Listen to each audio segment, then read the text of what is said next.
그렇다면 이제 이런 배경, 지난번에 얘기했던 책 얘기를 했고, 그다음에 이제 배경 얘기를 쭉 했고, 그다음에 이제 오늘 이제 이어질 얘기는 그렇다면 이제 실제로 이제 1917년 이래로 종교개혁이 시작된 그 이래로 이제 종교개혁이 어떤 식으로 이제 전개가 되는가라고 하는 부분 얘기를 가지고 쭉 얘기해 보도록 하겠습니다. 자, 두 번째 저기 강의 다 갖고 계시죠? 계신 분들은 확인해 주시고요. 우리 책으로는 이제 어디 거냐면 우리 책으로 이제 본다면 페이지가 보면요. 책에서 보면 그 기원이죠, 기원. 우리가 이제 지난주 오늘 금방까지 했던 게 이제 1장, 1부 1장에 물려오는 폭풍까지가 이제 지금까지 한 거면 지금부터 할 얘기는 이제 2장부터 5장까지 그러니까 루터의 대안들, 그다음 칼빈과 제네바, 잉글랜드 성공회까지 이제 기본적으로 이제 16세기 내내 벌어지는 종교개혁의 이제 큰 4개의 계파, 이 4개의 계파가 이제 어떤 과정으로 분열되는가 하는 얘기를 이제 오늘 하도록 하겠습니다. 자, 근데 이제 아마 이제 이 전반적인 그 전개 상황들을 쭉 보면요, 이제 그걸 이제 어디 나오냐면 2번 제가 이제 나눠드린 그 강의 안에 2번을 보시면 두 번째 거죠. 종교개혁의 탄생과 전개라고 써 있는 내용이 있죠, 그죠? 거기에 보면 그 연도별로 이제 중요한 사건들을 쭉 이렇게 기록을 해놨습니다. 근데 이제 이것을 크게 4개로 봐가지고 개혁파, 루터파, 제세례파, 성공이 이렇게 4개가 있죠, 그죠? 이 4개의 가장 큰 소위 이제 당시 종교개혁의 큰 그룹을 가지고 이 관련된 사건들이 연도별 사건들이 어떤 계파들과 관련이 있는가라는 내용들을 지금 중계를 해놓은 겁니다. 그래서 크게 이제 이렇게 보면 좋을 것 같아요. 대충 이제 좀 설명을 하겠습니다. 자, 쉽게 말해서 이제 종교개혁 지난주 기억하시죠? 종교개혁이라고 하는 이제 이 용어가 우리가 그래서 이제 더라는 표현을 써야 된다고 했고요. 그다음에 이제 리포메이션, 그죠? 더가 있어야 되고 16세기 이상 이 종교 얘기를 하려면 그다음에 이제 앞에 대문자가 있었다고 했어요, 그죠? 그 다음에 그냥 리폼이 아니라 션이라고 하는 이제 리폼이 아니라 리포메이션이라고 하는 단어가 중요하고, 그 다음에 이제 마지막으로 요즘은 S가 필요하다는 얘기까지 했습니다. 종교개혁이 하나가 아니라는 얘기를 하는 거죠. 자, 그렇기 때문에 이제 이 종교개혁들이라고 하는 16세기 당시의 이 사건을 가지고 봤을 때 굉장히 많은 계파들이 있었는데 굉장히 다양성이 크단 말이죠. 그러니까 우리가 생각할 수 있는 통일성 보다 어떤 면에서는 다양성이 더 크다고 얘기할 수도 있습니다. 그러니까 왜 그렇게 얘기를 하냐면 우리가 캐톨릭의 저항에서 나온 하나의 거대한 통일성 있는 무리로서의 개신교 이렇게 얘기를 하지만 당시에 이 운동을 전개했던 사람들은 개신교 내부의 통일성을 우리가 지금 생각하는 것만큼 생각하지 않았을 가능성이 큽니다. 이게 무슨 얘기냐면요. 우리가 이 캐톨릭의 저항에서 나온 16세기의 이 전반적인 운동을 개신교라고 프로테스탄티즘이라고 부르게 된 건 학자들이죠. 그죠? 근데 이것은 거의 100년, 200년이 지나고 난 이후에 과거를 정리하면서 나온 결과라는 얘기죠. 무슨 얘기 아시겠죠? 당시에 살았던 사람들은 이것이 캐톨릭에 대응하는 하나의 거대한 운동이라고 생각해서 가능성이 별로 없어요. 이게 무슨 얘기냐? 예를 들면 루터하고 츠빙글리가 싸운 얘기 아시죠? 그죠? 루터하고 츠빙글리가 싸우면서 주로 성례전 문제를 가지고 싸우죠, 그죠? 루터는 이제 공저서를 얘기를 하고 츠빙글리는 기정설경 싸운단 말이죠. 그러면 두 사람 사이에서 어마어마한 전쟁이 벌어집니다. 심리적 전쟁. 그러니까 독일 종교개혁과 스위스 종교개혁이 나눈단 말이죠. 그러면 이 츠빙글리는 자기가 루터하고 이 캐톨릭 중에서 특히 이제 캐톨릭에서 에라스무스에 있다 그러면 자기를 이쯤인 걸리는 자기를 에라스무스랑 더 가깝다고 생각했을까요? 루터랑 더 가깝다고 생각했을까요? 거의 분명한 역사적인 문헌상의 증거를 보면 에라스무스는 루터는 자기와 같은 편을 생각하지 않았습니다. 오히려 에라스무스가 더 자기랑 같다고 생각했을 가능성이 없죠. 무슨 얘기인지 아시겠죠? 우리가 지금 개신교라고 하는 전반적인 틀을 적용하기가 어렵단 말이죠.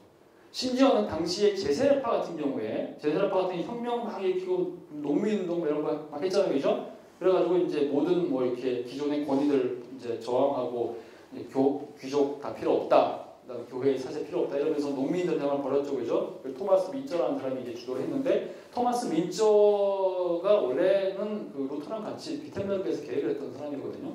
근데 그 전쟁이 터졌을 때 오히려 루터는 자기 편에 있는 이제 제후들과 그다음에 캐톨릭 부들까지 다 동원해가지고 그다음에 이 농민 전쟁을 진압을 한단 말이죠. 그죠? 근데 물론 루터가 이 캐톨릭 군을 부른 것은 아니지만, 근데 그 당시에 진압을 했을 때 루터는 굉장히 이것을 지지했습니다. 이 사악한 놈들, 모든 질서를 무너뜨린 놈들 다 죽어라 이렇게 했단 말이에요. 실제 루터가. 그러면 이 당시에 루터의 사고방식은 자기를 이 토마스 민저의 농민운동과 더 가깝게 본 거예요? 아니면 자기를 캐톨릭과 더 가깝게 본 거예요? 캐톨릭 이쪽이죠. 그런 식으로 말한다면 우리가 지금 종교개혁과 개신교라고 얘기하는 전반적인 하나의 틀, 캐톨릭에 대응되는 그 틀을 당시에서는 다 자기네 편이라고 생각하는 사람까지 하나의 큰 틀로 이렇게 공통적으로 묶지 않을 수도 있었던 얘기가 된다는 얘기죠. 그러니까 서로 그때 당시 사람들은 무슨 얘기냐면 캐톨릭에 대응하는 거대한 하나의 개신교 운동이 아니고 캐톨릭에 대항하는 수많은 자기들의 수많은 운동들을 자기네들이 주도하고 있다고 생각했을 가능성이 높다는 거죠. 그러니까 개신교도 말하자면 개신교들 이런 식으로 생각할 수 있을 가능성이 높죠. 근데 우리가 후반에 이제 우리가 지난 시간이 지나고 나서 지금 상황으로 봤을 때 이 운동들을 어쨌든 간에 루터 이후에 생겨난 거대한 하나의 물결로서 캐톨릭에 저항하는 이제 공통의 이제 유산으로 지금 우리가 묶을 수 있다라고 판단하면서 이런 구별들을 하게 됐다는 얘기입니다. 그러니까 그러니까 역사라는 것이 항상 이제 그런 식으로 정리가 되는 거니까 그 시대에 어떤 일이 벌어진 일과 그 이후의 해석은 늘 좀 다를 수 있다는 얘기를 제가 핵심을 하는 겁니다. 네, 그런 것도 염두에 두고 지금 이제 우리가 오늘날의 입장에서 봤을 때 이제 크게 당시의 종교개혁을 네 가지로 이제 구별할 수가 있습니다. 이거는 이제 신학 공부하신 분들은 다 아시는 내용이죠. 첫 번째는 소위 이제 루터란이라고 하는 그룹이죠. 그죠? 루터파라고 하는 그룹이죠. 루터파 또는 이제 루터교라고 하는 그룹. 그죠? 자, 여기서 이제 나온 가장 중요한 인물이 우리가 잘 아는 대로 루터입니다. 마틴 루터. 그 다음에 루터를 이어서 루터가 죽고 난 이후에 그 계승자 역할을 하는 사람이 누구죠? 우리 이제 멀랑이턴이라는 사람이죠. 사람. 그리고 이제 이 사람들을 중심으로 이제 소위 이제 개혁이 진행이 됐고, 그 다음에 이 개혁의 진행은 주로 이제 나중에 퍼져나갔을 때 어디로 퍼져나가면 독일로 퍼져나갔죠. 그죠? 독일. 근데 우리가 이제 염두에 둬야 될 사실은 뭐냐면 독일 전체가 아니에요. 독일의 일부죠. 독일의 특히 어디라고요? 독일의 북부지방이죠. 그죠? 독일의 북부지방이었고 독일 전체가 아닙니다. 독일 전체가 아닌 이유는 뭐냐면 독일 남부는 이제 여전히 지금도 캐톨릭이 이제 주도하는 지역이기 때문에 그렇습니다. 그러니까 왜 그랬느냐? 지난주에 얘기했던 걸 기억해 주세요. 당시에는 독일이라는 나라가 없었죠. 그죠? 우리가 지금 알고 있는 독일, 도이슬란트, 저먼이라는 나라는 19세기에 이제 비스마르크라고 하는 사람이 프로이센에 비스마르크라고 하는 사람이 일종의 통일전쟁을 벌이면서 오늘날의 독일이라는 나라를 통합을 하게 되죠. 그죠? 그것이 이제 19세기 얘기거든요. 그럼 그 전까지 독일은 어땠느냐? 당시 그 이전까지 독일은 거의 신성 로마 제국이라고 하는 거대한 이제 제국 하에서 각각의 지역별로 분할이 돼 있었습니다. 나중에 프로이센이라는 나라도 나오고요. 종교개혁 당시로 본다면 소위 이제 작센이라고 하는 지방, 루터가 종교개혁을 했던 그 작센이라는 지방을 다스리는 영주는 프리드리히라는 사람이었고, 나중에 하이델베르크 요리문답에 나오게 되는 그 팔치라는 지방을 다스리는 영주도 프리드리히라는 사람이 있어요. 그 다음에 뭐 헤센의 이제 필립이라는 영주, 이런 식으로 수많은 이제 지역들이 있는데 그 지역들 중에 일부에서 이제 종교개혁을 수용을 하는 거죠. 그 사람들 주로 어디에 있었냐면 주로 독일 북부에 있었습니다. 그러니까 독일 남부가 아니라 독일 북부죠.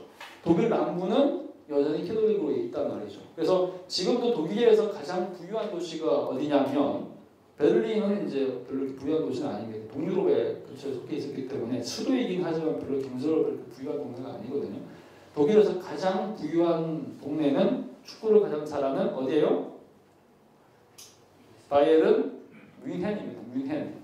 근데 뮌헨이 어디냐면 남쪽에 있거든요. 남쪽 중에서도 바로 오스트리아가 옆에 붙어 있습니다.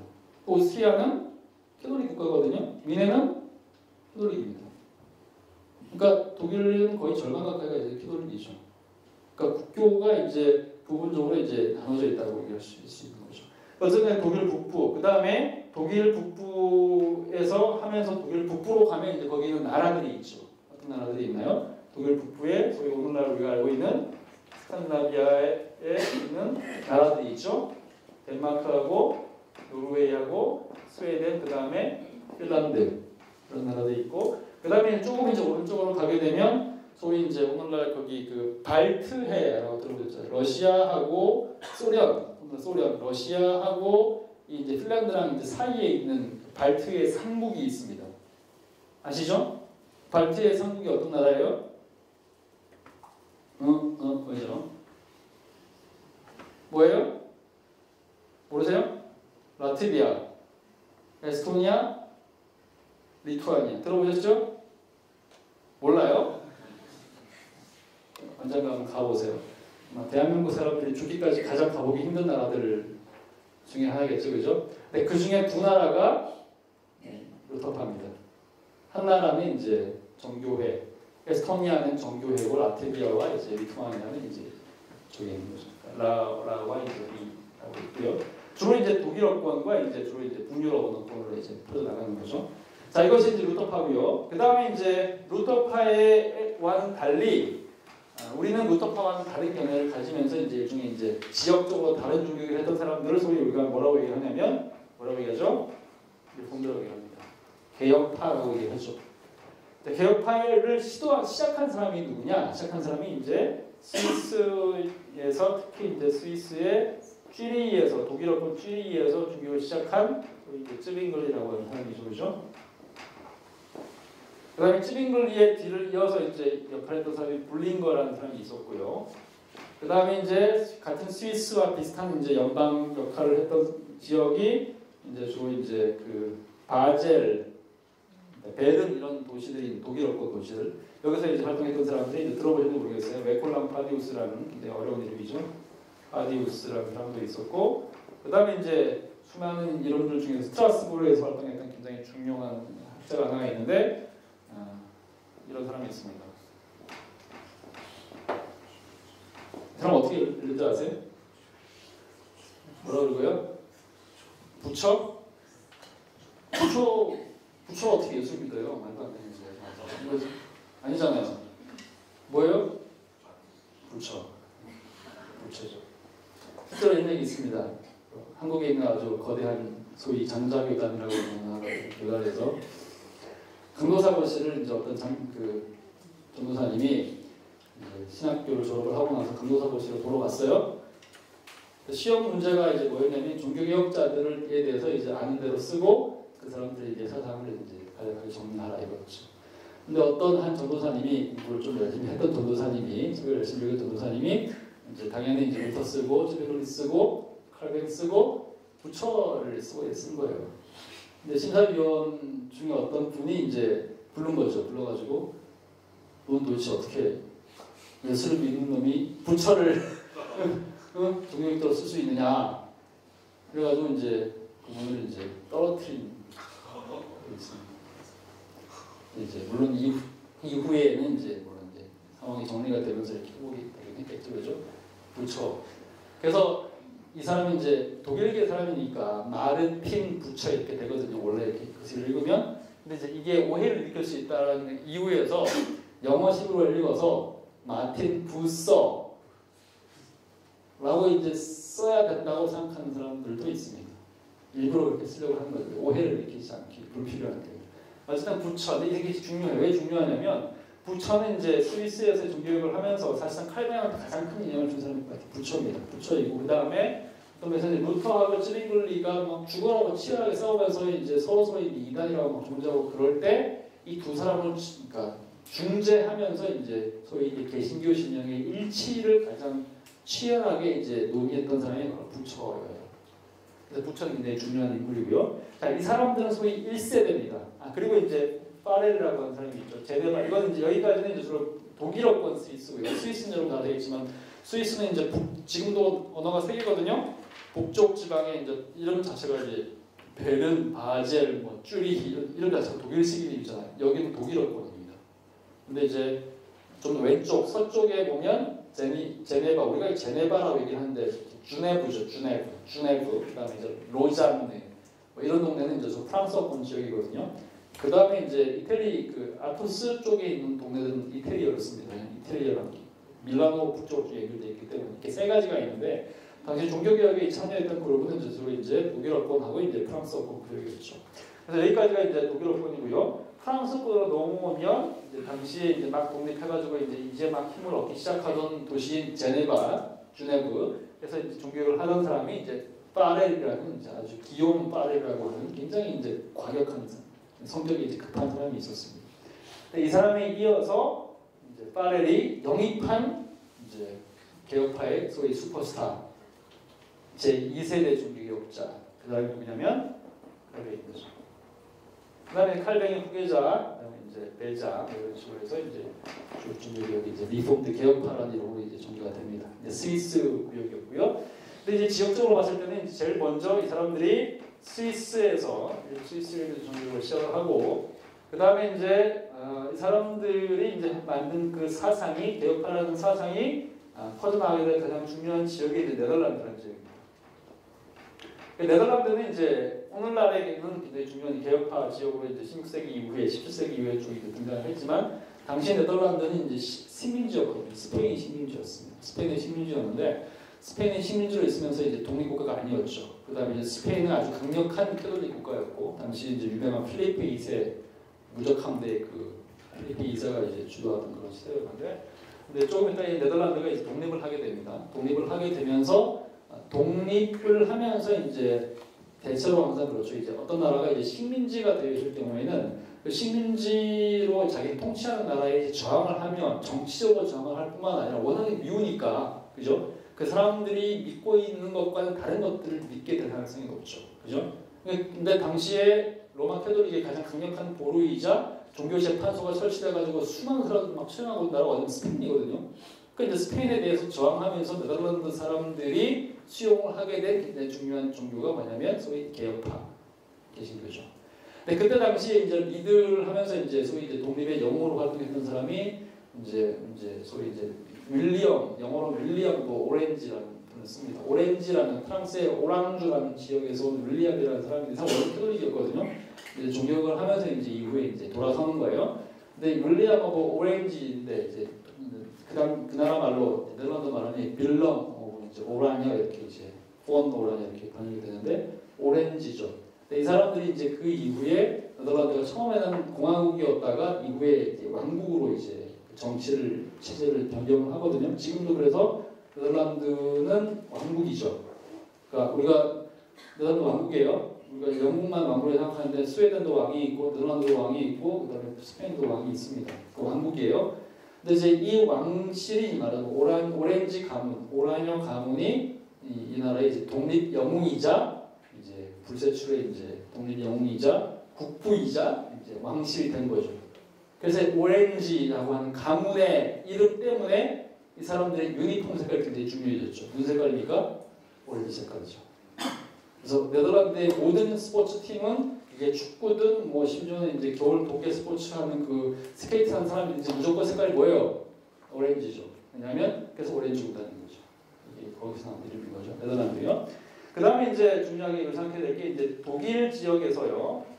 독일 전체가 아니에요. 독일은 북부는 거의 루터파가 장악을 했는데 아까 얘기했던 것처럼 당시에 독일은 여러 지역으로 나눠져 있다고 얘기했죠. 근데 독일 지역의 독일 남서부에 팔츠라는 지역이 있습니다. 영어로는 팔라티네이트라고 얘기하는데 이 팔츠라는 지역의 중심 도시가 하이델베르크라는 하는 도시죠. 당시 여기에 있던 이제 프리드리 제후가 신앙을 이제 개혁파 신앙을 수용을 하게 되면서 여기로 이제 유명한 신학자들을 불러 들여가지고 이제 이 지역을 개혁파 신앙의 전당으로 만들려고 하는 이제 소망을 갖습니다. 그때 불러들인 사람이 이제 우르시누스, 그다음에 이제 또 올레비아누스라는 사람이죠. 그런 사람들을 시켜가지고 쓰게 만든 유명한 신앙고백서가 있죠. 그게 뭐죠? 하이델베르크 신앙고백입니다. 그게 이제 여기서 나온 거고요. 근데 물론 조금 시간이 지나고 나서 이제 16세기 후반기에는 다시 이 지역이 루터파로 이제 넘어가고 전쟁에서 지게 되면서 그 다음 결국에는 이제 황제 집권한테 지게 되면서 다시 여기가 이제 아예 개혁파가 개신교가 사라지고 다시 이제 캐톨릭으로 이제 전쟁이 되는 지역이에요. 그 다음에 이제 프랑스가 칼뱅이 이제 프랑스 사람이고 파르도 프랑스 사람이고 벨도 프랑스 사람이에요. 그러다 보니까 프랑스가 개신교 국가가 아니었고 이제 캐톨릭 국가였는데 좀 만약에 이제 좀 잘 됐으면 어떤 면에서 좀 더 이렇게 역사가 좀 다른 편으로 흘러갔으면 프랑스가 개신교 국가가 됐을 가능성이 있습니다. 그래서 이제 개혁파 국가가 됐을 가능성이 있어요. 근데 이 프랑스에서 이제 개혁파를 받아들이는 사람 우리가 뭐라 그러냐면 뭐라 그러죠? 위고노라고 얘기하는 거죠. 근데 이제 이 사람들이 이 파라르그 칼빈과 베자의 활동을 통해서 후방 지원을 통해 가지고 굉장히 많은 당시에 개혁파 신자들이 생겼는데 이제 나중에 이제 우리가 책에서 나오겠지만 그 소위 이제 그 베자 시대 칼빈 죽고 나서 베자 시대에 그 성 바돌로미 대축제 이래 대학살이 일어나게 되죠. 그러면서 그때 당시 일종의 이제 비밀 공작을 통해 가지고 그 대학살이 나게 되면서 이제 거의 수만 명의 수천 명 또는 수만 명 이렇게 통계는 좀 다른데요. 개신교인들이 학살을 당하면서 그때 이후에 이제 개신교는 거의 종결을 받게 됐다고 하잖아요. 그러면서 이제 프랑스가 이제 캐톨릭 국가가 되게 되는 거죠. 이걸 다룬 영화가 이제 여왕 마고라는 영화 혹시 들어보셨나요? 그 영화가 이제 배경이고요. 그 다음에 굉장히 중요한 이제 개신교 국가가 개혁 국가가 되는 중요한 지역이 스코틀랜드입니다. 당시에는 이제 영국이라는 나라가 없었어요. 브리튼 또는 유나이티드 킹덤이라는 나라가 없었고 밑에 이제 잉글랜드가 따로 있고 스코틀랜드가 따로 있었습니다. 근데 이제 잉글랜드는 나중에 성공의 쪽으로 개혁을 하게 되겠지만 스코틀랜드에는 이제 당시에 제네바에 와가지고 칼빈과 베자 밑에서 공부를 하고 개혁파 신앙을 배워갔던 사람이 이제 장로교 소위 이제 스코틀랜드에서 개혁파 신앙을 전수를 하는 운동을 하는데 그 운동이 우리가 알고 있는 장로교 운동이 이제 기원이죠. 그래서 개혁파 그러니까 쉽게 말하면 이런 거죠. 그러니까 유럽 대륙에서 이제 소위 이제 찌빙글리 블링거 그다음에 칼빈과 이런 사람들의 신앙을 따르는 사람들이 만든 교파를 리폼드 처치 개혁교회라고 얘기하고 이 같은 개혁 신앙을 영국이라는 성 북쪽에 있는 스코틀랜드는 나중에 국교가 됐고요. 남쪽에 있는 잉글랜드에서는 성공회가 국교가 됐는데 소수파였던 사람들이 만든 교회를 장로교회라고 얘기하는 겁니다. 그다음에 이 교회가 나중에 이제 미국으로 이제 이민자들이 가게 되겠죠, 그죠? 그래가지고 미국에 세운 교파가 미국 장로교회고, 그 미국 장로교회의 선교사들이 한국에 와가지고 선교를 하면서 세워진 것이 한국 장로교회죠, 그죠? 이런 루트를 따르게 됐다고 할 수 있을 것 같고요.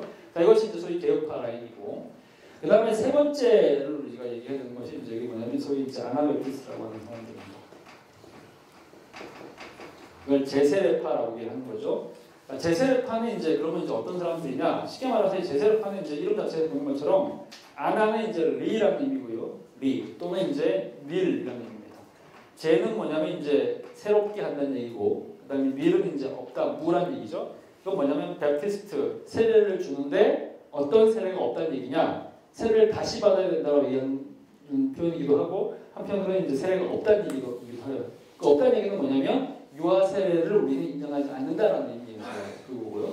그다음에 다시 받아야 얘기는 유아 세례는 그러니까 효과가 없기 때문에 무용이기 때문에 세례를 다시 받아야 된다고 얘기하는 사람들. 그러니까 무슨 얘기냐면 이제 유아 세례를 반대하는 이제 그룹들. 그러니까 유아 세례는 어릴 때 아기 때 세례를 받는 건데 캐톨릭에서는 아까 얘기했던 것이 굉장히 중요하죠. 왜냐하면 교회 안에 들어오지 않으면 구원을 받을 수 없기 때문에 태어나자마자 아이가 교회를 들어와야 된단 말이죠, 그죠? 그러니까 이제 교회를 들어오기 위해서는 뭘 해야 되느냐? 부모가 대신해서 신앙 고백을 하면서 이 아이를 교회로 이제 넣죠, 그것이 소위 이제 유아 세례라는 겁니다. 근데 그것을 하게 되는 가장 중요한 어떤 신학적인 배경은 소위 언약의 자손이라는 이제 의미에서 할례에 이제 구약 시대 할례에 일종의 이제 재판이 신약의 이제 유아 세례다라고 얘기를 하는 거죠. 근데 이것을 대부분의 주류 기독교 개신교도 다 인정을 했죠. 루터파도 도교파도 마찬가지고요. 나는 이거 인정하지 않죠. 인정하지 않고 오직 사람들이 커서 나이가 들어가지고 자기가 신앙을 고백할 수 있을 만한 지적 수준이 됐을 때, 그런 신앙을 고백할 수 있는 나이가 됐을 때, 그때 가서 처음으로 자기 신앙에 따라서 세례를 받아야 된다라고 얘기하는 사람들. 그러니까 이 사람들을 아나베티스트라고 이제 공통적으로 얘기합니다. 기본적으로 이제 그렇게 얘기를 하는 거죠. 근데 이 사람들은 언제 이제 나타나게 되면 원래는 이제 리폼드에서 시작이 됐어요. 스위스 찌리히에서 찌빙글리의 종교개혁을 이제 따랐던 사람들 중에 콘라드 그레벨이라는 사람이 이제 시작인데요. 콘라드 그레벨이라는 사람인데 이 사람이 이제 뭐라고 얘기했냐면 찌빙글리의 개혁이 내가 볼 때는 별로 이렇게 성경적이지가 않다. 그리고 너무 철저하지가 않다. 라고 생각한 거죠. 대충이다. 왜 그렇게 생각했느냐? 성경을 정말 문자 그대로 따른다고 한다면 성경이 말하는 대로 진짜 말 그대로 성경에는 유아세를 받았다는 기록이 없으니까 그렇죠. 신약에는 구약에 할례가 있지만 근데 그 구약의 할례가 신약에서 유아세로 대체될 수 있다는 얘기를 문자 그대로 성경이 되고 있지 않지 않느냐. 그죠? 그러니까 유아세례는 금지돼야 된다. 그리고 이제 더 중요한 것 중에 하나는 뭐냐면 소위 산상수훈의 메시지를 봤더니 산상수훈에서 예수님께서 하시는 굉장히 중요한 얘기들이 있죠. 이제 마태복음 5, 6, 7장에 있는데 그중에서 특히 5장 연결되는 부분을 보면 팔복지라고 난 이후에 예수님께서 이제 폭력기에 대한 얘기를 하시면서 이런 얘기를 하시잖아요. 한 뺨을 돌려대면 다른 뺨 돌려대고 왼뺨 오른뺨 그다음에 겉옷으로 달고 속옷도 주고 얘기하죠. 근데 이것이 뭐냐면 예수님의 절대 비폭력주의, 절대 평화주의를 얘기했다고 이제 문자적으로 이제 수용을 한 거죠. 근데 당시에 종교들은 개신교들은 또는 다른 캐톨릭들 간에 굉장히 열심히 전쟁을 했단 말이죠, 그렇죠? 칼을 들었고 이제 국가가 이제 칼을 든 것들 정당화하고 다른 사람들을 죽이기 위해서 기독교인들이 이제 칼을 들고 전쟁을 하는 것도 정당화하고 심지어 시작운동을 막 했고 그렇죠? 근데 당시 이제 쯔빙글리 같은 경우도 이제 나중에 전쟁을 하다 죽거든요. 캐톨릭이랑 싸움을 하다가 이제 전쟁에 죽는단 말이죠. 근데 이 사람 입장에서 봤을 때는 이런 모든 행태들이 성경적이지 않다는 거죠. 성경이 말하고 있는 그 문자 그대로 실천하지 않는다고 판단을 하는 거죠. 그러면서 이제 쯔빙글리한테 반기를 들었는데, 근데 이것이 쯔빙글리뿐만 아니라 이제 당시 모든 사람들을 경악케 하는 겁니다. 왜 그러느냐? 이런 종류의 이제 문자적인 해석과 이제 유아세례까지 거부하고 이런 거 만약에 그렇게 한다면 유아세례를 거부하고 오직 신자들 정말로 신앙을 고백하는 사람들만 구원을 받는다고 하면 실제로 당시에 쯔빙에 있는 사람들 가운데서 구원받아서 교회에 일원이 될 수 있는 사람들은 얼마 되지 않겠죠. 100% 지나지 않는단 말이죠. 그럼 대부분의 사람들 기독교인이 아니라고 얘기하게 되거든요. 그렇죠? 저통에 의해서 또는 이제 부모의 신앙 고백에 의해서 이런 것들은 신앙자가 아니라고 보는 거니까. 그러면 대부분의 사람들이 기본적으로 배제를 하게 됩니다. 그 다음에 전쟁을 거부하고 이 모든 행위들은 어쨌든 간에 그것이 이제 국가라는 그 체제를 운영시키는 그런 과정에서는 굉장히 위험한 시도일 수 있고 그러면 뭐 다른 나라가 소유를 못할 것이냐. 어쨌든 간에 이제 이 모든 것들을 봤을 때 너무 극단적이라고 판단을 하게 되는 거죠. 그러다 보니까 이제 이 사람들을 박해하기 시작하면서 이제 그레벨 같은 경우에 이제 주리에서 쯔빙글리와 이제 시의회 거기에 의해서 이제 물에 이제 수장돼서 이제 처형을 당해 죽거든요. 그러면서 이제 그레벨이 이제 퇴출을 당하고요. 그다음에 그 이후에 아나요티스가 굉장히 여러 계열로 이제 갈라져가지고 유럽의 전역에서 이제 퍼져나갑니다. 대충 여러 가지가 주로 평화주의 그룹이 있고 그레벨의 이제 그걸 따른 거죠. 공통점은 재세례를 요구하는 것은 다 공통점이에요. 근데 이제 이것을 이제 크게 이제 몇 가지로 구별할 수 있습니다. 평화주의자들이 있고 종말주의자들이 있고 치안부 종말주의죠. 그다음에 이제 신령주의, 성령주의 뭐 여러 개로 나눌 수 있습니다. 그다음에 이제 과격혁명주의자들이 있고요. 평화주의는 이제 대표적으로 이제 그레벨의 라인에 있는 사람들이고 나중에 이 평화주의자들이 이제 이 나머지 종말주의, 신령주의, 혁명주의는 그때 당시에 다 죽어요. 그러니까 말하자면 이제 전쟁, 그러니까 캐톨릭 군에 의해서 나머지 개신교 주류군에 의해서 다 이제 처형당해서 이제 다 전쟁터에서 다 죽고 이후까지 이제 겨우겨우 살아남아서 명령을 유지하는 사람들은 평화주의자에서 왜 그러냐면 이 사람들은 싸움을 거부하는 사람들이거든요. 그러니까 이제 아주 공동체 소수로 남아가지고 유럽에 이제 그냥 산골 이런 데를 숨어들거나 아니면 이제 러시아 이런 데 도망을 가고 시베리아 이런 데 도망을 가거나 아니면 나중에 버티다가 이제 미국으로 이제 이민을 가거나 이런 사람들이 극소수로 살아남는다는 말이죠. 그런 사람들이 이제 소위 이제 메노나이트라고 하는 사람들. 그 다음에 아미시 들어보셨나요?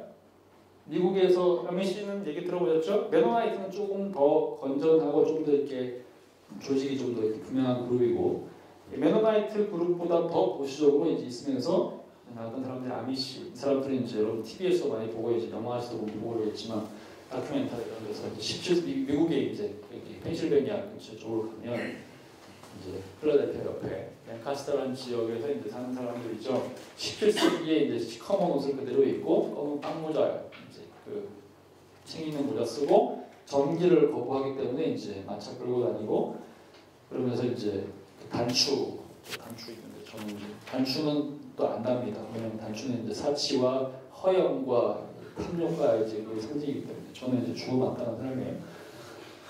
근데 그것도 안 하고 이제 다 이렇게 실로에 꾸며가지고 하고 줄로만 이렇게 하는 거죠. 왜냐하면 이제 워낙에 검소하게 살면서 공동체로 사는 사람들이기 때문에. 이 사람들이 이제 절대 평화주의자들이거든요. 그러니까 당연히 군대 안 갑니다. 양심적 병력 거부라는 거 아시죠?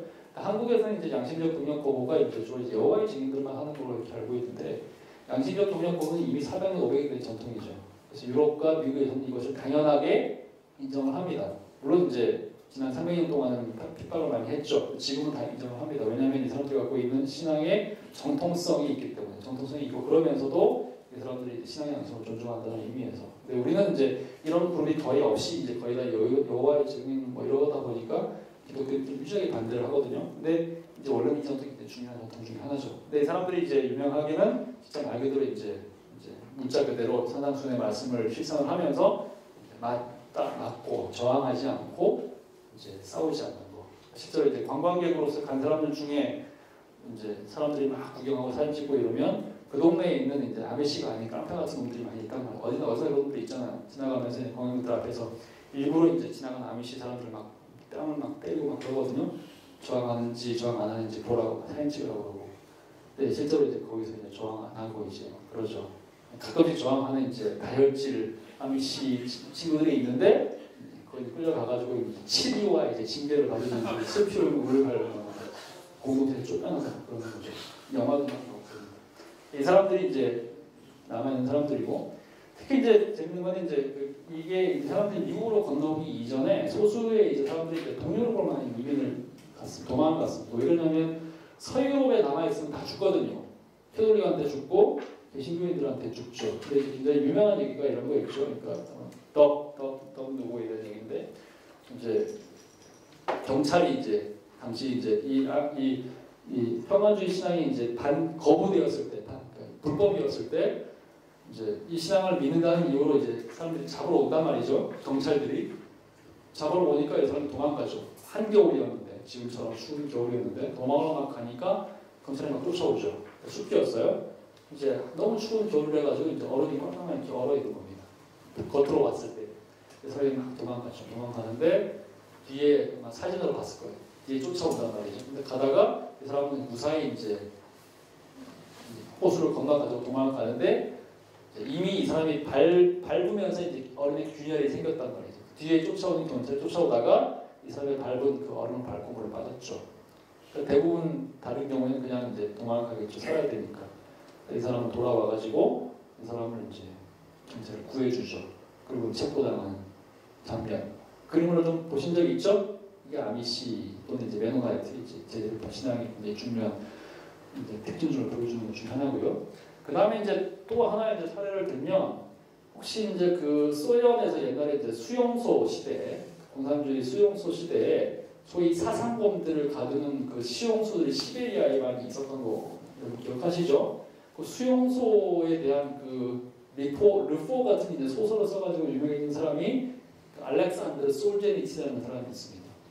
노벨 문학상도 이제 받은 사람이죠. 나중에 미국으로 이제 망명을 한 사람인데, 이반 데니소비치의 하루, 수용소 군도 뭐 이런 걸 쓴 사람이죠. 근데 그 사람이 쓴 그 이반 데니소비치의 하루라는 책을 보면, 이 사람이 사상범으로 이제 수용된 사람이 이반 데니소비치였거든요. 근데 이 사람이 쓴 이 책을 보면 이반 데니소비치가 어떤 한 사람에 대해서 설명하는 장면이 나와요.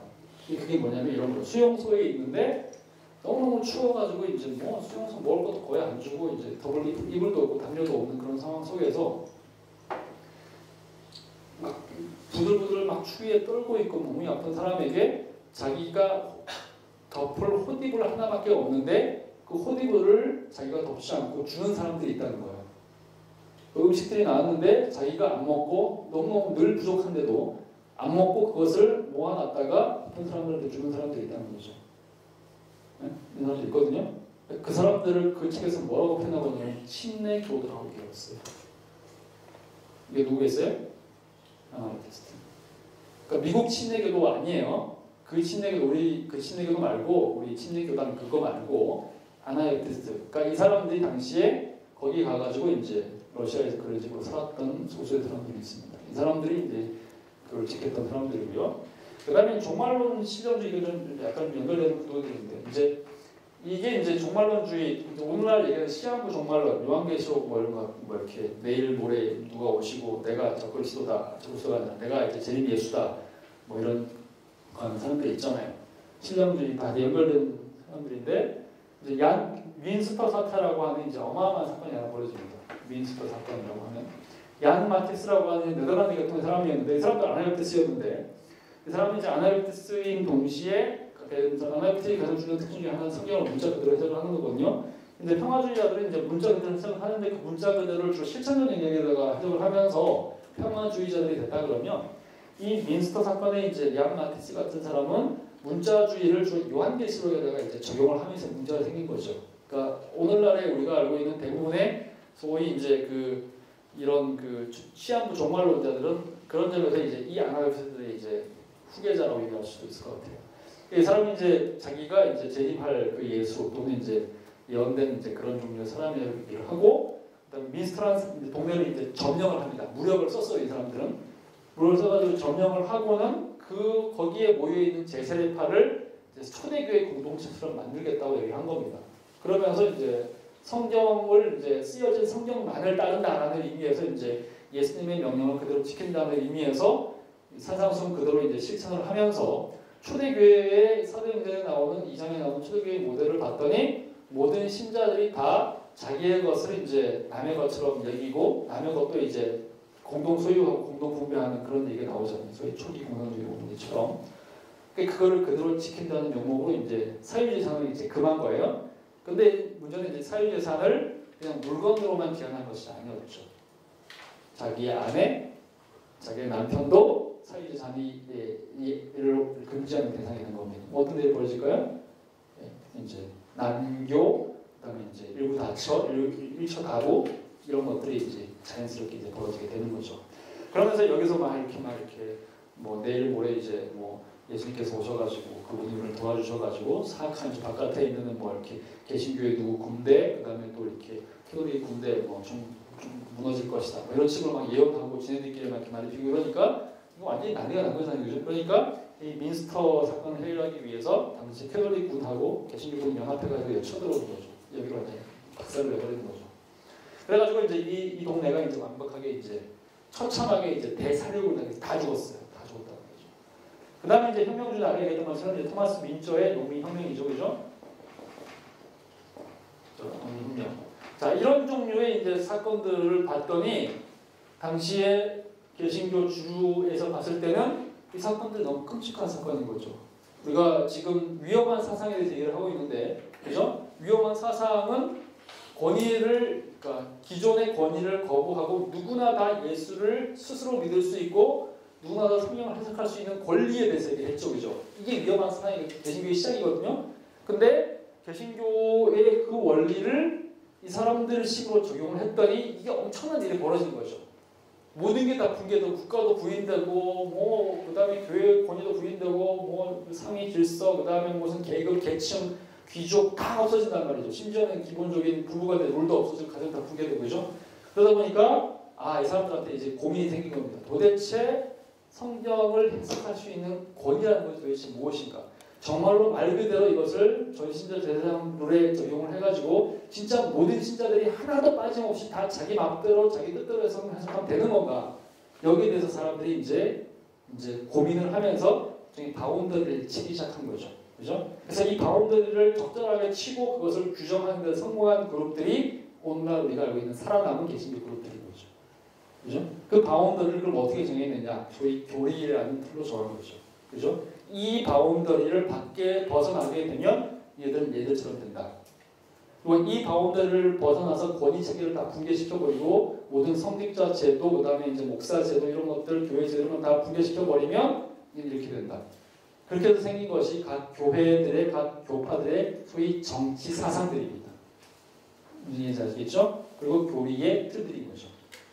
이 제세파라고 하는 이 어마어마한 이제 이 그룹들이 한 결과들이 이후에 말하자면 이제 교리를 형성하고 또는 이제 정치적인 관계들을 형성하는 데 굉장히 큰 기여를 했다고 할 수 있죠. 왜냐하면 이것이 너무나 이제 무질서한 이제 행동이었기 때문에. 그래서 이 그룹이 하나가 있고요. 근데 이 그룹들은 지금 이제 아까 얘기한 다 사라지고 이제 남아 있는 메노나의 다메시 정도만 이제 주로 미국을 중심으로 남아 있다고 할 그 다음에 이제 마지막 그룹이 이제 앵글리칸이죠. 앵글리칸은 이제 조금 특이합니다. 우리 사람은 것처럼 소위 이제 이 그룹을 우리가 이제 성공회라고 이제 이런 걸 부르죠, 그죠? 성공회.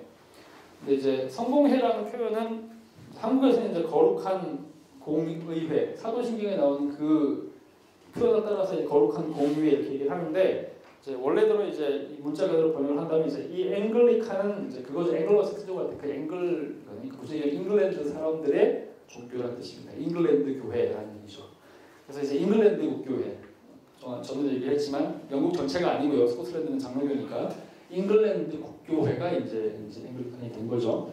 여기는 이제 좀 특이합니다. 우리가 대충 잘 아시겠지만 앵글리칸은 이제 앞에 있는 루터파, 개혁파, 아나바티스트도 나름대로 이제 이런저런 정치적인 의미도 있었지만 기본적으로 이 사람들의 개혁은 신학적 개혁이었죠. 신학의 틀에 의해서 교회론과 구원론의 틀에 의해서 신앙 종교개혁을 이루고 그들의 신학을 이제 형성을 해내고 교리를 만들어내고 그래서 지금까지 존속된 그런 그룹이었다고 하면 성공회는 처음부터 굉장히 정치적이었죠.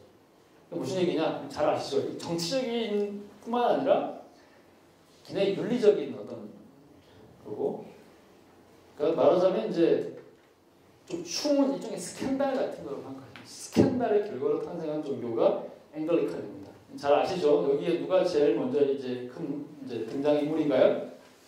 헨리 8세.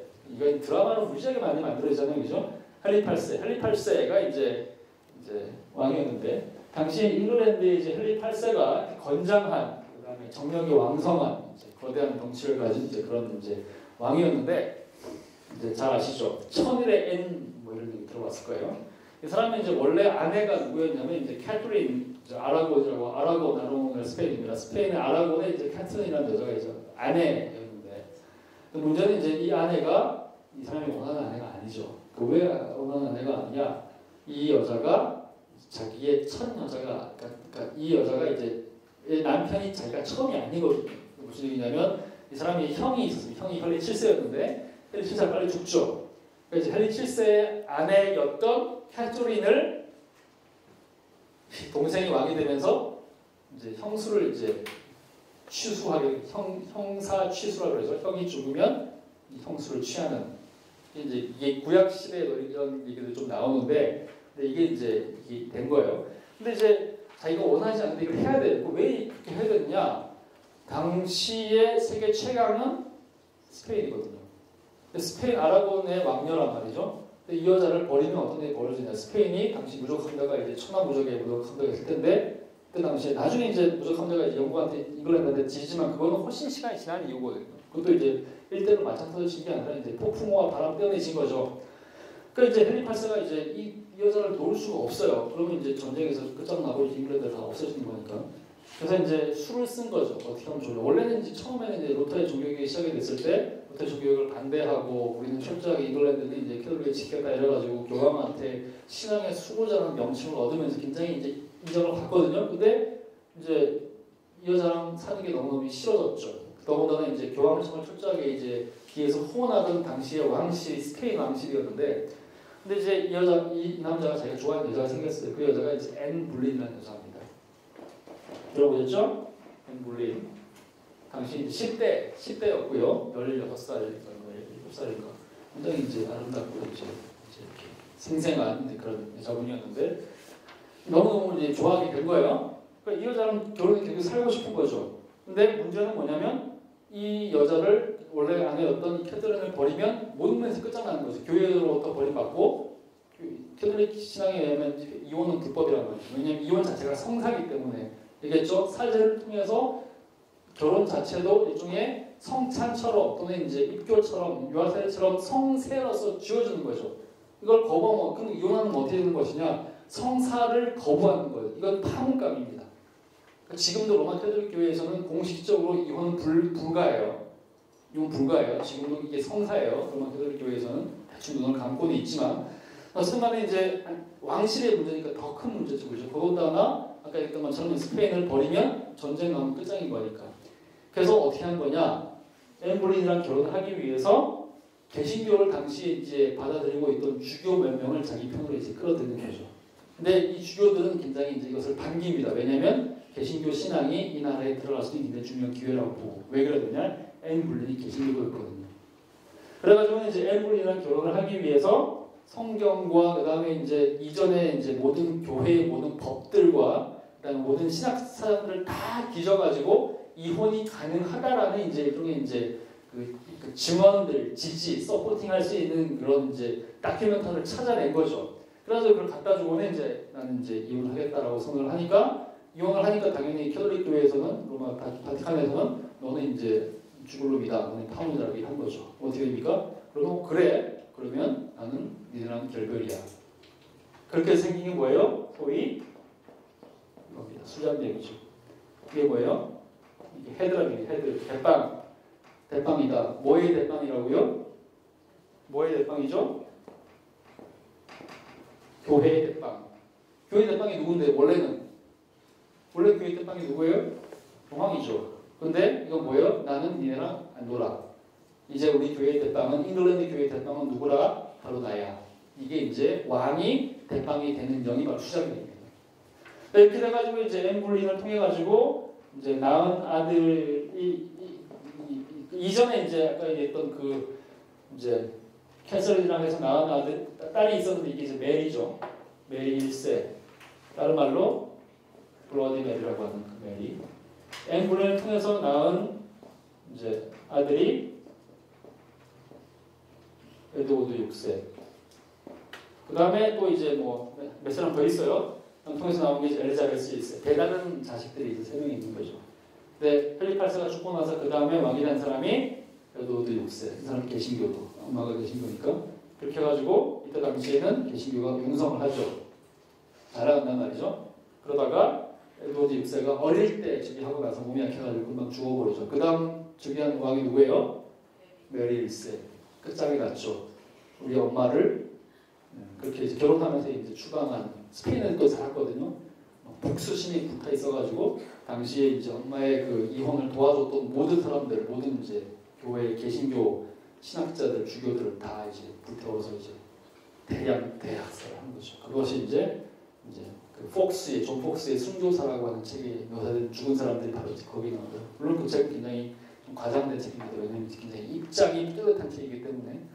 그리고 나서 이제 메리가 이제 엄청나게 이제 해서 많이 죽이는데 이 개신교인들한테는 다행스럽게도 메리가 오래 못 살죠. 그죠? 그래가지고 이제 메리가 오래 못 살게 되면서 메리를 이어가지고 그 다음에 이제 계승하는 사람이 천하의 그 그녀 엘리자베스 1세. 그러면서 엘리자베스 1세가 이제 양쪽이 너무 이제 극단적으로 막 대립하는 걸 봤잖아요. 그죠? 그러니까 이것을 중도로 통합하는 상태에서 우리는 이제 청교도식의 이제 개혁파도 이제 수용하지 않겠고 캐톨릭도 수용하지 않겠다. 그러면서 중도의 성공의 노선을 분명하게 하면서 수장령을 이어가면서 소위 이제 통일령이라 그래가지고 통일령하고 그다음 39개조 신조라고 하는 이제 소위 이제 성공의 신조를 만들어내면서 이것을 지칭하는 가장 중요한 이제 그중에 핵심 사항이 뭐냐면 비아비게라고. 그렇죠? 이게 뭐죠? 중도. 우리는 로마 캐톨릭의 정치 제도인 주교 제도를 인정하겠다. 교황만 빼놓고, 그죠? 그러니까 뭐가 있어요? 지금도 잉글랜드 성공에는 뭐가 있죠? 교회에는 대주교가 있잖아요. 그 대빵이 어디에 있나요? 캔터베리 대주교가 있잖아요. 그죠? 캔터베리 대주교 있고 그 밑에 주교들 쭉쭉 있죠. 성공의 소위 사제들과 신부들이 쭉 있죠. 제도상으로 그다음에 이제 교회론상으로 이 사람들은 캐톨릭의 이제 주교제를 기본적으로 따릅니다. 근데 신학적으로는 이제 개신교 신학을 특히 이제 켈빈주의 신학을 수용을 하게 되는 거죠. 그것이 이제 소위 비약미대의 길이라고 합니다. 이거 이제 성공의 전반적인 이제 패턴이죠. 자, 이것이 이제 전체적으로 봤을 때 유럽 전체를 이제 우리가 그림으로 이제 살펴본 틀로 살펴본 개신교 종교개혁의 이제 전반적인 확장 지도라고 할 수 있습니다. 자, 그러면 이제 이거는 이제 인쇄기고요. 당시 구텐버그가 만든 인쇄기 인쇄하는 장면, 성경이 무시하게 크죠. 개인 성경을 이때 당시에도 개인 성경을 갖고 있었던 건 아니에요. 왜냐하면 오늘날처럼 이렇게 작은 책들을 만들어낼 수 있는 시대가 아니었기 때문에. 그다음에 이제 이겁니다. 그렇게 해서 이 종교개혁이 약 100년 정도, 한 90년, 1917년부터니까 83년 정도 쭉 진행이 되고 난 이후에 1600년 정도가 되면 이제 이것이 이제 개신교 유럽에서 개신교가 어떤 식으로 분포됐는지를 보여준 지도가 바로 이겁니다. 자, 보이시죠? 근데 우리가 그 전적으로 봤을 때 여전히 제일 큰 세력은 뭐죠? 여전히 제일 큰 세력은 로마 캐톨릭이죠. 노란 색깔. 원래는 여기가 다 노란 색깔이었겠죠, 그죠? 여기가 이제 로마 캐톨릭이고요. 그다음에 오른쪽으로 보시면 러시아라고 하는 지역하고 이제 그 밑에 있는 저기 약간 이제 보라 색깔로 되어 있는 데는 원래 뭐였겠어요? 여기가 그리스 정교회죠, 그죠? 근데 그리스 정교회는 우리한테 굉장히 낯선 종교인데 역사적으로 봤을 때나 또는 이제 유럽 지역에서 봤을 때는 낯선 종교는 아닙니다. 왜냐하면 이제 개신교가 등장하기 이전까지는 캐톨릭과 함께 이제 거대한 2대 종교였기 때문에 인구 숫자로도 마찬가지고 오히려 신학적인 면에서는 좀 더 압도적으로 탁월했다고 할 수 있겠죠. 왜냐하면 우리가 알고 있는 지금 현재 우리가 사용하고 있는 기독교 교리의 거의 대부분은 서양에서 나온 게 아니에요. 서구에서 나온 게 아니라 기독교에서 나온 게 아니라 다 동방에서 나왔습니다. 니케아 공의회에서 나온 삼위일체 교리, 예수 그리스도의 신성과 인성 교리 다 어디서 나왔나요? 그게 다 동방에서 나왔거든요. 모든 신학은 사실상 교회론 정도를 제외하고는 어거스틴 정도의 은혜론 이런 걸 제외하면 거의 다 동방에서 나왔습니다. 근데 이제 그리스 지역인데 비잔틴 지역이었던 거죠. 근데 밑에 보면 여기 오토만 엠파이어라고 보이나요? 여기 이제 이슬람권입니다. 이슬람이 이제 오스만 오늘날의 터키 오스만 제국이 성장을 하면서 1500 이제 여기 1600년인데 1453년 100년 전에 종교개혁이 이루어지기 한 50년 정도 전에 콘스탄티노플을 함락을 합니다. 그래서 콘스탄틴 대제의 도시였던 콘스탄티노플이 이슬람한테 점령을 당하면서 이 도시 이름이 바뀌죠. 그 이름이 뭔가요? 이스탄불이죠. 그래서 이제 이 지역이 이제 점령을 당하면서 원래 그리스 정교이기 때문에 그리스 사람들이 중심이란 말이죠. 비잔틴 제국이. 근데 이 홀을 소위 말하는 이제 여기는 교황은 없으니까 교황은 없는데 대주교가 있거든요. 대주교가 원래 콘스탄티노플에 있었죠. 여기 수도였으니까. 그런데 여기를 이슬람한테 점령을 당하면서 여기에 소위 홀이 어디로 이동을 하냐면 북쪽으로 이동하는 거죠. 그게 어디냐면 러시아입니다. 그래서 러시아 정교회가 여기가 이제 콘스탄티노플이 점령당한 이후에 소위 그리스 정교회를 잇는 역할을 한 사람들이 러시아 정교회 사람들인 거죠. 그래서 그것을 거의 이제 500년 정도까지 쭉 이어오면서 소위 이제 정교회의 이제 핵심 신학 사상과 모든 이제 구조와 인구를 이제 거의 유지하는 곳이 러시아였는데 문제는 러시아가 이제 1900년대 초반에 공산혁명이 되면서 이것도 이제 다 붕괴돼 버리는 거죠. 그래서 지금 러시아를 비롯해서 그리스 정교회는 이제 그 이후에 공산권 전부 다 동력이 다 그렇게 돼 버리니까 그러면서 러시아 정교회는 거의 이제 굉장히 이제 힘을 이제 잃는데 그게 한 100년 정도 얘기죠. 나머지 그 전에 1900년 동안은 전혀 그렇지가 않았던 거죠. 어마어마한 종교였던 거죠. 근데 이것은 이제 놔두고요. 그 다음에 이제 개신교만 보고 본다면 이제 아까 얘기했던 것처럼 이제 독일에 이제 독일이죠. 독일의 중심지가 비텐베르크죠. 비텐베르크를 중심으로 해서 북쪽이죠, 그죠? 북쪽으로 쭉 퍼져나간 지역이 여기 이제 북쪽하고 그 다음에 이제 덴마크 여기 있죠, 스웨덴, 노르웨이. 그 다음에 여기 발트의 국가들, 핀란드 여기가 이제 소위 루터파 국가 된 겁니다, 그죠? 근데 늘 봐야 되는 거지만 독일 전체에서도 심지어는 루터파 국가 내에서도 여기 노란색이 또 있어요. 이게 무슨 얘기냐면 아까 얘기했던 것처럼 이 지역을 지배하는 제후는 루터파를 받아들이지 않는 거죠. 나는 여전히 캐톨릭으로 있겠다. 그러니까 이 지역은 여전히 캐톨릭으로 남은 거잖아요. 그리고 이제 이거 이제 루터파고요. 두 번째가 이제 중요한 게 이제 앵글리칸 성공회죠. 성공회는 이제 아까 얘기했던 잉글랜드 당시는 이 나라가 이제 분리가 돼 있었기 때문에 우리는 성공회가 이제 찬실을 했고 잉글랜드가 이제 아일랜드를 쳐들어가면서 아일랜드의 일부를 이제 점령을 하죠. 그래서 여기도 이제 성공회가 이제 되는 지역이고요. 그 다음에 이제 여기는 캘비니스트라고 나오는데 이제 왜 캘비니스트라고 얘기를 하냐면 기본적으로 말하는 리폼드라고 얘기를 해야 되는데 리폼드가 이제 아까 얘기했던 뭐 찌빙글리, 뭐 웨크랑 파디우스, 부처 이렇게 많이 있었지만 찌빙글리는 전쟁에서 빨리 죽어버린다는 얘기죠. 그 다음에 이제 부처나 이제 또 도시의 영향력, 자기 도시의 영향을 벗어나지 못하고 근데 이제 칼뱅이 이후에 개혁파 신학을 전반적으로 이제 확장을 시키고 이제 이것을 거의 통일하다시피 하죠. 이후에 신학적인 면에서 그러다 보니까 여기서 이제 캘비니스트라고 썼는데 좀 더 정확하게 쓰면 캘비니스트라고 쓰면 안 됩니다. 왜 그러냐면 이제 캘비니스트만 쓰는 것은 아니기 때문에 개혁파 내에서 켈빈의 신학과 좀 다른 생각을 하는 사람들이 있었어요. 그러므로 정확하게 이해하면 켈빈니스트가 아니라 리폼드라고 해야 되는 거죠. 근데 이 사람들이 있었던 지역이 보이는 것처럼 제네바가 중심적이죠. 그죠? 제네바가 있고 그 다음에 이제 여기가 쥐리히 뭐 정도 될 것 같고요. 그럼 독일 내에서 아까 얘기했던 것처럼 독일의 남서부에 여기가 뭐가 있다고요? 여기는 팔츠라는 지역, 하이델베르크라는 지역. 그 다음에 이제 이것이 오른쪽으로 퍼져나가면서 보면요, 이제 칼비니스트 마이너리티라는 표현이 있습니다. 무슨 얘기냐면 칼빈이 굉장히 그러니까 루터파는 이제 거의 독일하고 이제 딱 이쪽 스칸디나비아에 딱 제한되죠. 언어적으로 이제 게르만, 노르만은 제한이 되거든요.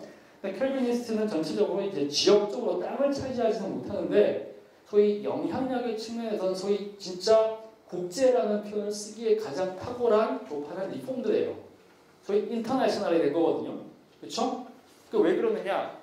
영향력은 기본적으로 땅은 이제 군사적 힘은 얼마 안 되지만 지역적으로 봤을 때 원래 칼빈의 동네였던 프랑스 내에 지역적으로 이제 이런 식으로 마이너리티 소수파들이 이제 살고 있죠. 유기노가 이제 점령당에서 많이 사망한 이후에도 여전히 살아남아가지고 자기 면명을 유지하는 개혁파들.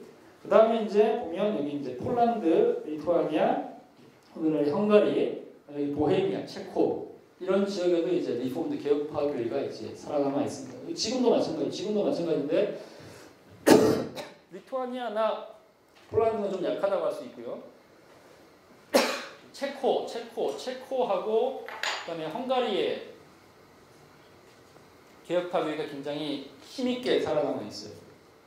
공산권으로 이제 편입된 이후에도 그래가지고 이제 개혁파 교회가 공산주의가 된 이후에도 살아남아가지고 나름대로 이제 자기 역할을 쭉 충실하게 이행을 해왔기 때문에 이렇게 이제 개신교가 이제 아니라 저기 캐톨릭과 주로 캐톨릭 구역이죠. 캐톨릭 구역에 있는 상황 속에서도 이 지역에서 이제 개신교 신앙을 유지했던 사람들은 이제 개혁파 사람들입니다. 그러다 보니까 이제 어떤 일이 있었냐면 이제 그런 일이 있었어요. 그러니까 WCC, 그러니까 1959년에 한국에서 1959년에 WCC 가입하는 문제를 두고 장로교회 이제 통합 측하고 이제 그 합동 측이 갈라지는 일이 있습니다. 원래는 이제 하나의 교단이었죠, 그죠? 이전에 52년에 제일 먼저 이제 기장에 나가고 53년 이제 고신이 나가고 53년에 기장이 나가고 나서요. 남아 있는 전체 개신교 그러니까 장로교회는 약 90%는 여전히 이제 총회라는 이름으로 있었거든요. 근데 59년에 이제 남아 있는 이 90%의 장로교인들이 딱 반으로 갈라집니다. 정확히 50대 50으로 45대 45인 거죠. 하나는 이제 WCC 지지하는 사람들, 이 사람들 우리가 통합이라고 하고 WCC 반대하는 사람들이 이제 오늘날의 합동이죠. 근데 이 그룹이 이제 당시에 그 막 논의를 할 때 이 WCC를 가입하냐 마냐 문제가 크게 이제 두 가지입니다. 하나는 뭐냐면 이제 하나는 이제 이 사람들이 WCC가 일종의 다원주의자들이다. 그러니까 이제 예수 그리스도 말고도 다른 이제 종교를 믿어도 구원받을 수 있다고 얘기하느냐 안 하느냐, 소위 자유주의 문제를 가지고 혼합주의 문제를 가지고 이제 찬성 반대를 하고 또 한 가지 문제는 이게 용공이라는 주제였습니다. 공산당을 용인하느냐 안 하느냐, 공산주의를 지지하느냐 안 하느냐. 근데 이제 당연히 이제 이 WCC를 반대하는 합동 측에서는 이제 이 WCC를 용공이라고 이제 몰아붙이는 거죠. 그다음에 이제 자유주의라고 얘기를 하고. 근데 그 논리가 뭐였냐면 이거였어요. 당시 WCC가 교회들을 이제 전 세계에 있는 교회들을 이제 회원 교단으로 이렇게 영입을 하는데 당시에 체코와 헝가리가 공산권이거든요. 그다음에 러시아가 이제 소련이 되면서 소련이 당시에 여기를 위성국가로 이제 차지를 하잖아요. 여기가 공산국가거든요, 그죠? 공산국가인데 이 공산국가였던 헝가리하고 체코 안에 개신교회가 있죠. 그죠? 아까 뭐라고 얘기했나요? 개혁파가 있단 말이죠. 이 사람들을 당시에 WCC에서 용납을 했습니다. 받아들였단 말이죠. 받아들였는데 WCC 입장에서는 당연히 여기 있는 사람들이 신자들이라고 판단을 하고 아주 오랜 전통이 있기 때문에 500년 전통이 있기 때문에 수용을 한 거죠, 당연히. 근데 이제 보수적인 한국 상황이 그때 이제 50년대를 생각해보세요. 전쟁 끝나고 나서 이제 철저하게 이제 반공의 이제 노래를 부르고 조금 그리고 나서도 이제 20년 동안 내내 이제 그런 분위기 속에서 있으면서 이제 김일성은 거기 이제 그 돼지고 그다음에 이제 공산당은 다 이렇게 늑대로 나오는 또래 장군만을 보고 자란 우리 세대거든요. 그 사람은 사람이 아니잖아요. 돼지 아니거나 아니면 늑대란 말이죠. 근데 그보다 훨씬 20년 전인 1959년에 전쟁 바로 끝난 그 분위기에서 여전히 이제 전쟁의 그 기운과 그 적대감이 남아있는 상황에서 이거를 이제 용납을 못한단 말이죠, 그죠? 그러다 보니까 이제 WCC가 용복이라는 이제 아주 확고한 신앙 이제 믿음 속에서 이제 합동 측이 이제 분열돼서 나갔단 말이죠. 이게 이제 1959년 얘기입니다. 그러니까 무슨 얘기냐면 제가 얘기했던 것처럼 리폼드라고 하는 개혁파 교회가 공산권, 오늘날의 공산권 안에 이렇게 존재를 했는데 이 사람들이 이제 이때 이미 그때 당시에 16세기 당시에 종교개혁 당시에 그 사람들이 이제 형성된 신앙인들을 배우고 계시는 거죠. 그리고 이제 이 사람들이 이제 대륙안에서 그랬고요. 그 다음에 대륙을 건너가서 스코틀랜드로 가서 이제 사실상 네덜란드, 그러니까 스위스는 이제 지리적으로 이제 부분적으로 도시별로 이제 개신교 신앙을 수용을 한 거였고 국가라는 차원에서 소위 개혁파를 국교로 삼게 되는 나라는 딱 두 나라입니다. 딱 두 개예요. 어딘가요? 대륙에서는 여기죠? 네덜란드. 그 다음에 대륙 건너서 영국으로 넘어가서는 어디라고요? 스코틀랜드가 장로교회를 국교로 삼게 되죠. 존 녹스와 이제 이후에 있었던 사람들의 이제 멜빌 같은 사람들 노력에 의해서 이 개신교 이게 그거고요. 그 다음에 성공은 여기고. 자, 그 다음에 이제 보면 이제 여기 이제 잉글랜드 안에도 이제 색깔이 잘 안 보이는데 빨간색으로 몇 가지 이렇게 마이너리티 있죠, 그죠? 잉글랜드 안에 있는 이 약간 이제 켈빈주의 마이너리티는 누굴 얘기하는 걸까요? 아까 얘기했던 소수의 잉글랜드 장로교인들하고 그 다음에 더 힘이 있었고 세가 강했던 사람들 누구죠? 청교도들. 그 사람들이 이제 소위 이제 잉글랜드 칼비니스트라고 얘기하는 사람들인 거죠. 하여튼 그렇게 해서 이제 유럽의 지도가 이런 식으로 이제 재편이 되고 사실상 이 지도가 재편된 그러니까 16세기 끝나던 17세기 당시에 재편된 이 지도는 지금까지도 이틀이 사실상 변하지 않고 있다고 보면 공식적으로 물론 이제 유럽은 수많은 사람들이 기본적으로 이제 기독교 신앙을 이제 버리는 그런 시대가 됐지만 형식적으로는 여전히 이틀을 벗어나지 않고 있다고 해도 과언이 아니죠. 지금도 이 지도가 유효하다는 얘기예요. 그래서 이제 이거를 이제 아까 봤던 이 지도를 좀 더 정교하게 보면 이 지도는 뭐냐면 도시별로 아까 이제 좀 더 큰 틀에서 이제 국가별로 좀 보여줬다 그러면 이 지도는 이제 좀 더 자세하고 정교하게 각 도시별로 이제 어떻게 이제 개신교 신앙이 이제 정착이 되고 이제 흘러가는가라는 것들을 보여주는 지도고요. 자, 그리고 이제 이게 이제 마지막으로 이제 마치겠습니다. 이제 다음 주에는 우리가 이제 2강을 또 여전히 가져오시면요. 지금 얘기했던 이건 역사적인 흐름인데 이것들을 그렇다면 신학적으로 어떻게 구별할 수 있는지에 대한 얘기를 하고 시작을 할게요. 그게 이제 우리가 2강 나눠주는 내용이 이제 1번 내용입니다. 오늘 지금 2번 내용을 좀 지도를 보면서 한 거죠. 자, 이것이 이제 그럼 그 이후에 발전된 소위 이제 개신교 교파 지도라고 얘기할 수 있습니다. 크게는 이제 두 가지로 나눌 수 있는데 얘기했던 것처럼 소위 이제 그 아나베티스트는 이제 그 아까 얘기했던 것처럼 초창에 전쟁을 반대한다고 했죠. 평화주의자라고 얘기를 했죠. 그죠?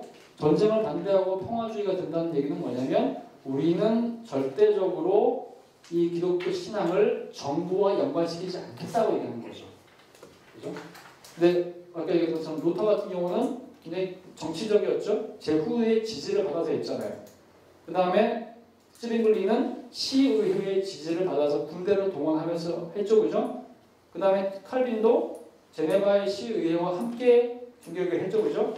굉장히 전 영역을 다 포괄하는 종교개혁이었단 말이죠. 그렇기 때문에 그런 소위 주류 종교, 소위 메인라인이라고 하는 그 이제 종교개혁을 다른 말로 뭐라고 얘기하냐면 매지스트리얼 리포메이션이라고 합니다. 그게 무슨 얘기냐면 이제 매지스트리얼, 그러니까 이건 이제 매지스트레이트라고 하는 이제 소위 관원들, 공무원들과 함께한 종교개혁이 소위 이제 주류 종교개혁이고 그걸 반대하는 사람들을 우리가 급진적이라고 얘기를 하죠. 그래서 이 사람들은 이제 소위 이제 레디컬 하던 사람들 또는 이제 뭐 어떤 그룹에서는 자기네들은 이 레디컬이라는 표현을 절대로 급진적이라고 표현하지 않겠다. 그래서 근원적 이렇게 표현하기도 하는데 뭐 그렇게 표현되긴 합니다. 뿌리라는 의미가 있거든요, 여기에. 그래서 이제 이 사람들은 이제 아나베티스트. 하여튼 그렇게 해가지고 이제 소위 이제 주류 종교개혁부터 본다면 소위 이제 루터파는 이제 이때 당시 시작이 된 상태에서 쭉 가죠, 그죠? 쭉 갑니다. 쭉 가면서 중간에 딱 한 번의 일종의 이제 분열이라기보다는 일종의 하나의 이제 내부자 운동을 겪습니다. 그것이 이제 소위 경건주의라는 운동이죠. 그러니까 이 루터파 운동이 시간이 지나면서 굉장히 이제 그러니까 굉장히 교리적으로 이제 아주 압도적으로 이제 철저하게 지성화되고 교리 체계를 강조하고 학문적이 되고 그다음 국교가 되다 보니까 그러니까 16세기는 일종의 전쟁하고 싸우는 기간이었기 때문에 막 정비하는 게 좀 어려웠다 그러면 17세기는 상대적으로 안정기거든요. 그러다 보니까 그걸 정교화하는 신학 체계를 만드는데 거의 모든 시간을 다 보내는 거죠. 그러다 보니까 이 루터판에 있는 사람들이 왜 맨날 이렇게 지성만 얘기하고 교리만 얘기하고 그냥 딱딱한 얘기만 하느냐. 그럼 우리가 하고 있는 우리의 영성과 우리의 경건은 어떻게 되느냐. 그러면서 그 내부적으로 이제 일종의 부흥운동이 일어났다고 할 수 있죠. 그것을 이제 우리가 일반적으로 경건주의라고 얘기합니다. 근데 이제 경건주의는 일종의 하나의 이제 교파로 따라 나온 건 아니고 이제 이 내부적으로 이제 루터파 운동 내에서 활동하는 그런 그룹이고요. 나중에 이제 이 독일의 경건주의가 이제 18세기, 19세기에 이제 영국과 미국의 부흥운동, 제1차, 2차 대학성 운동에 영향을 주게 되면서 이후에 이제 영미복음주의, 그 다음에 성경운동이 큰 영향을 주게 되죠. 이거는 이제 파이어티즘이고요. 그 다음에 성공회에서는 이제 비아미디아라고 나오죠, 그죠? 이 그룹이 쭉 이제 되는데 처음부터 앵글리칸 그룹 내에서 아까 얘기했던 것처럼 좀 더 교리적으로 좀 더 철저하고 켈빈주의적인 신학적인 노선을 걷자고 얘기하는 사람들이 있었죠. 그러니까 앵글리카니즘은 소위 이제 잉글랜드의 국교회인데 이 국교회에 반대하는 사람들, 그렇게 해서 성공회에 소속되지 않고 이제 자기네 길을 걸어간 사람들, 이 사람들을 이제 교파적으로는 장로교 또는 이제 회중교회 또는 이제 침례교회 소속이 되거든요. 그런 사람들을 우리가 뭐라고 얘기하냐면 소위 청교도라고 얘기합니다. 이 사람들은 소위 분리파, 청교도가 다 분리파는 아닌데 분리주의적인 성향을 갖고 있는 사람들도 있었고, 소위 이제 우리가 얘기하는 회중교회 그룹의 사람들을 얘기할 수 있고요.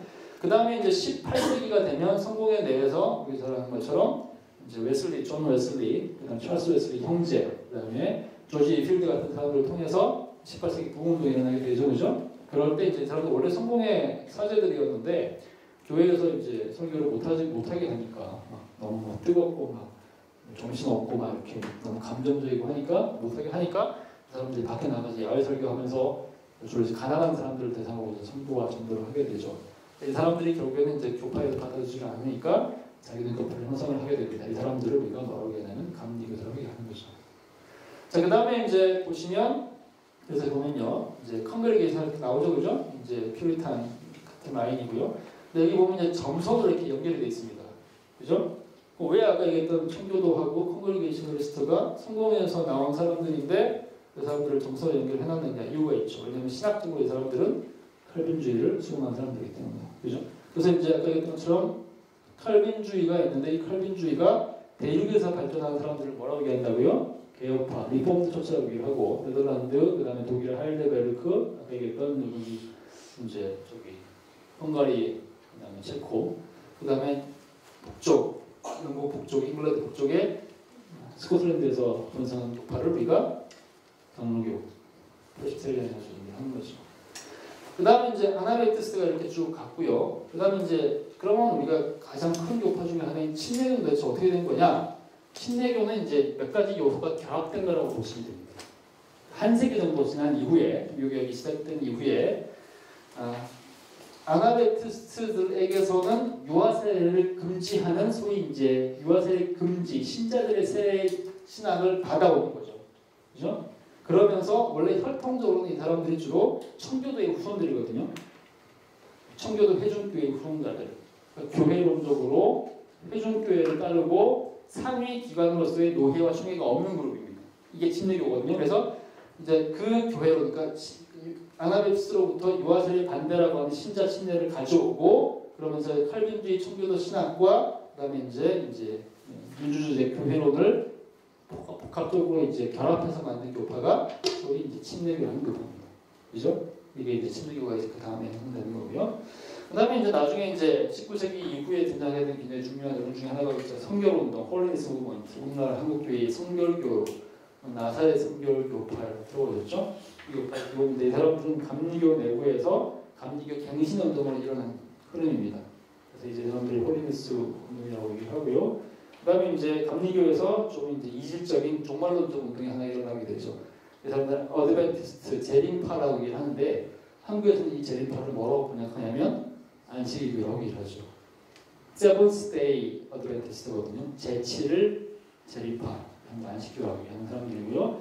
그 다음에 이제 펜테코스탈리즘은 이제 이 메소디스트 감리교와 성결운동의 뒤를 이어서 굉장히 강력한 이제 일종의 성화라고 하는 주제, 성령의 역사를 직접적인 역사, 굉장히 이제 아주 이렇게 썩은 갑작스러운 역사를 통한 일종의 이제 성화를 강조하는 그룹으로서 이제 감리교와 성결운동이 이어서 탄생하게 된, 그러면서 이제 소위 방언이라든지 신유 이런 것들을 강조하는 그룹으로 탄생한 것이 20세기 펜테코스탈리즘 오순절 이렇게 될 수 있죠.